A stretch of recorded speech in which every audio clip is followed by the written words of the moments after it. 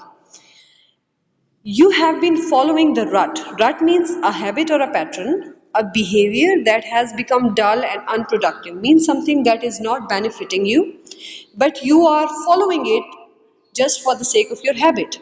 آپ ایک رواج کو صرف اس لیے قائم رکھتے ہیں کہ وہ آپ کی ہیبٹ بن چکا ہے، چاہے وہ آپ کو فائدہ نہ دے رہا ہو. تو وہ کہتے ہیں کہ میرے نوجوان دوستوں، اب تک آپ ایک پرانی ڈگر پر چلتے آ رہے ہیں. You get your degrees, and when you are thrown out of this university in thousands, all that you can think and hanker for is government services.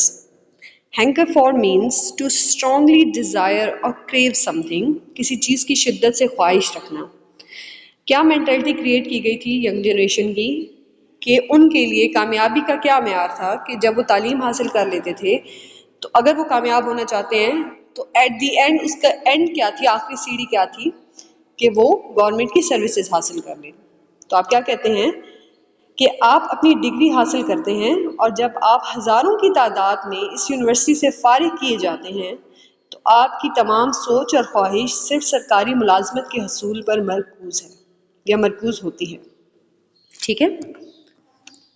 As your Vice Chancellor has rightly stated, the main object of old system of education and the system of government existing. جیسا کہ آپ کے محترم vice chancellor نے بجا طور پہ فرمایا، پرانے نظام تعلیم اور اب تک رائج سرکاری نظام کا اصل مقصد hitherto اب تک was really to have well trained and well equipped clerks. کہ ان کا کیا مقصد تھا یا اس نظام تعلیم میں ہمارا کیا مائنڈ سیٹ بنا دیا گیا تھا تاکہ مکمل طور پہ ایک تیار شدہ کلرک پیدا کیے جا سکے. ٹھیک ہے.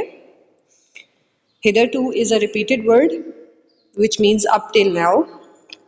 Well equipped means something that have a sufficient equipments، یعنی کہ آپ کو جب مکمل طور پہ آپ کو تیار کر لیا جاتا ہے نوکریوں کے لیے، آپ کو تعلیم سے، آپ کو نالج سے اتنا تیار کر لیا جاتا ہے کہ اب آپ ایک پریکٹیکل لائف مینٹر ہو سکیں، تو آپ کی مینٹلٹی کس چیز پہ آ کے روک دی جاتی ہے that you are supposed to be a clerk, a servant. Quaid Azam آگے کیا کہتے ہیں that of course some of them went higher and found their level, but the whole idea was to get well qualified clerks. وہ کہتے ہیں کہ یقیناً ان میں سے کئی لوگ جو ہیں وہ آگے بڑھ کے ایک اچھا مقام حاصل کر چکے ہیں، لیکن وہ پھر بھی سرونٹ کی مینٹلٹی جو ہے یا وہ جو ایک نوکر کی مینٹلٹی ہے وہ ہمارے اندر سے ابھی تک نہیں گئی. میکسیمم لوگ جو ہیں وہ ایک خاص حد سے آگے نہیں بڑھ پاتے، وہ کامیاب نہیں ہو پاتے. بلا شبہ ان میں سے کچھ آگے بڑھے اور اپنی مناسبت کی سطح تک پہنچ گئے، لیکن پورے نظام کا بنیادی مقصد محض اہل کلرک پیدا کرنا تھا. ٹھیک ہے. سول سرونٹ بیسیکلی حکومتی نوکر کو کہتے ہیں. Civil servants was mainly staffed by the Britons, and the Indian element was later introduced and it went up progressively. آپ جانتے ہیں کہ پہلے جو ہے وہ جتنی بھی اچھی ملازمتیں تھیں یا جو ایک سٹینڈرڈ کی جاب تھی وہ چونکہ ہمارے اوپر کس کا حکومت تھی، انگریزوں کی حکومت تھی، تو انہی کو ملتی تھی. بعد میں آہستہ آہستہ بہت گریجولی اس چیز کو شفٹ کیا گیا اور انڈینس کو ان ملازمتوں میں ایڈ کیا گیا. پروگریسولی مین ان سٹیجز، کہ یہ اچانک نہیں ہوا، آہستہ آہستہ ان کو اس چیز کے اندر انٹر کیا گیا. سول سروس میں زیادہ تر انگریز بھرتی کیے جاتے تھے اور ہندوستان عنصر یا ہندوستانی عنصر یا ہندوؤں کا جو عنصر ہے یا وہاں رہنے والے لوگوں کا، اس کو بعد میں شامل کیا گیا، جو کہ رفتہ رفتہ آگے بڑھا. Well, the whole principle was to create a mentality, a psychology, and a state of mind that an average man, as he passed his BA or MA, was to look for some job in government. Principle basically means an idea, a thought or a concept. اگر آپ context میں دیکھیں principal means role بھی ہوتا ہے، but context میں آپ دیکھیں تو it means an idea, a concept اور a thought. Mentality again is the same thing, a particular way of thinking, ایک خاص طرز کی سوچ رکھنا. سائیکالوجی بھی اسی مائنڈ سیٹ کو ہی کہتے ہیں. تو وہ کیا کہتے ہیں کہ بہرحال اس سارے نظام کا مقصد ایک خاص ذہنیت، نفسیات اور سوچ پیدا کرنا تھا تاکہ ایک عام آدمی جب BA یا MA کرے تو فوراً سرکاری نوکری کی تلاش میں لگ جائے. یعنی کہ ہمارے اندر سے، ینگ جنریشن کے اندر سے، جن کے پاس پوٹینشیل تھا، جن کے پاس مائنڈ تھا، جن کے پاس امبیشنز تھے، ان کو ایک باکس میں بند رکھنا تھا. یہ مین مقصد تھا ہمارے نظام تعلیم کا، تاکہ ان کا جو ہے وہ ڈگر ایک ہی چیز پہ آ کے رکے کہ ہم نے ایک سرونٹ بننا ہے، سول سرونٹ. انوویشن کی طرف ہماری جنریشن نہ جائے، کیونکہ اگر ایسا ہوتا تو جو ہولڈ ہم پہ کیا گیا اتنے سالوں تک، اتنی صدیوں تک، تو وہ ہولڈ ان کا نہ رہتا. تو مین مقصد اس چیز کا یہی تھا کہ جو پاک و ہند کے لوگ ہیں ان کی جو مینٹلٹی ہے یا ان کی جو سوچ ہے اس کو ایک باکس کے اندر رکھا جائے، ان کو باؤنڈ رکھا جائے، باؤنڈری میں رکھا جائے. ٹھیک ہے. آگے آپ کیا کہتے ہیں that if he had it, he thought he had reached his height. I know and you all know which has been really the result of this. کہ اگر وہ نوکری حاصل کر بھی لیتا ہے بالفرض وہ ایک نوجوان یا وہ شخص جو نیا نکلا ہے پریکٹیکل لائف کے اندر،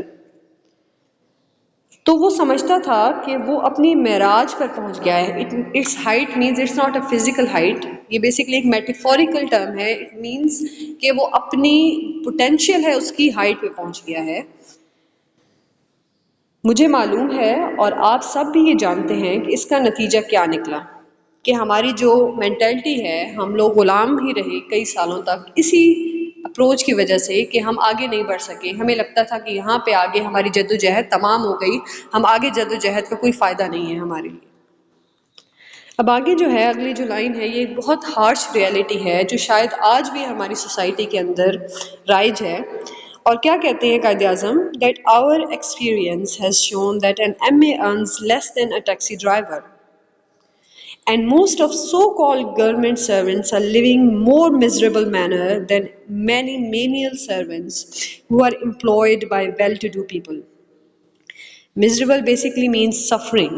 جب آپ سفرنگ کنڈیشن میں ہوتے ہیں، آپ انہیپی ہوتے ہیں، آپ ڈپریسڈ ہوتے ہیں، تو اس کو آپ کہتے ہیں that person is in a miserable situation.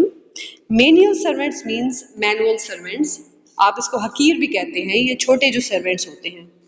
یہاں پہ قائد اعظم کیا کہتے ہیں کہ ہمارے مشاہدے سے معلوم ہوتا ہے کہ آج ایک MA کیا ہوا نوجوان ایک ٹیکسی ڈرائیور سے بھی کم کماتا ہے، اور اکثر سرکاری ملازمین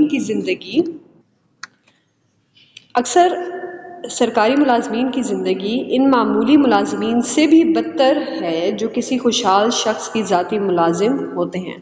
یعنی کہ جو سرونٹ کسی ڈائریکٹ سرونٹ کے ملازم ہوتے ہیں وہ ان کو زیادہ اچھے طریقے سے مہیا کر پاتا ہے، اور جو سول سرونٹس ہیں، گورنمنٹ کے سرونٹس ہیں، وہ ان کو وہ زندگی مہیا نہیں کر پاتے جو ایک عام شخص کسی کو جو اس کے انڈر کام کر رہا ہے اس کو وہ دے پاتے ہیں.